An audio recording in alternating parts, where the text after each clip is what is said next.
Good evening friends, welcome to Amar scientific solutions. आपला विषय आहे पुस्तकांच्या पलीकडे. आज आपण केंद्रीय औषध प्राधिकरण म्हणजेच central drug standard control organisation, जी भारताची औषध नियामक संस्था आहे, यांच्याविषयी आज आपण थोडीशी माहिती घेणार आहे. त्यांचं काम काय चालतं, कार्य काय चालतं, ते आज आपण जाणून घेणार आहोत.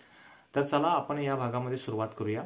Central drug standard control organisation ही यंत्रणा, ही भारतीय नियामक संस्था जी मार्केटमध्ये औषधं आहेत, कॉस्मॅटिक्स आहेत, सौंदर्य प्रसाधने आपण त्यांना म्हणू, मेडिकल डिव्हाइसेस आहेत, यांच्यावर नियमन करायचं काम करते.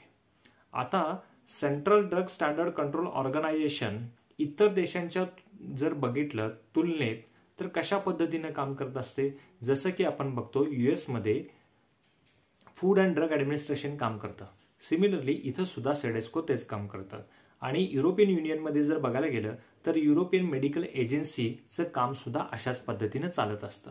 तर आपण सेडेस्को, USFDA आणि युरोपियन मेडिकल एजन्सीचं आपण जर कार्य बघितलं तर ओव्हरऑल कार्य खूप मोठ्या प्रमाणात काय आहे, सिमिलर आहे.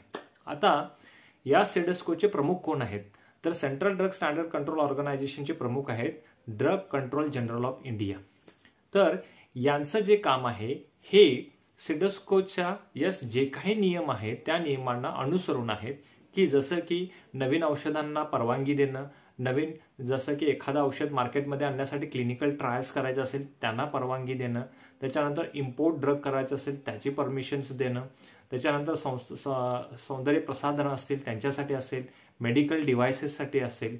तर ओव्हरऑल जर आपण बघितलं तर 3 मेन कॅटेगरीवर काय केलं जातं, फोकस केला जातो: औषधे, सौंदर्य प्रसाधने आणि मेडिकल डिव्हाइसेस.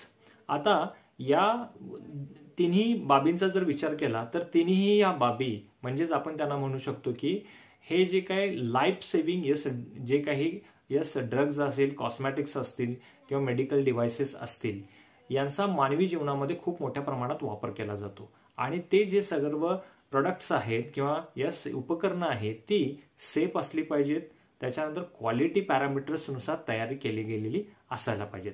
तर त्याच्यासाठी ड्रग टेक्निकल ॲडवायझरी बोर्ड आणि ड्रग कन्सल्टेटिव्ह कमिटी. तर ड्रग टेक्निकल ॲडवायझरी बोर्ड त्यांना आपण म्हणू शकतो की औषध तांत्रिक सल्लागार मंडळ, आणि ड्रग कन्सल्टेटिव्ह कमिटी आहे दॅट इज औषध सल्लागार समिती. हे DCGIला या संबंधीची मार्केटमधील औषधांची चाललेली इत्थंभूत माहिती देण्याचं काम करतात, म्हणजे सल्ला देण्याचं काम करतात. तर पुढील भागात आपण याच्याविषयी आणखीन जाणून घेऊया.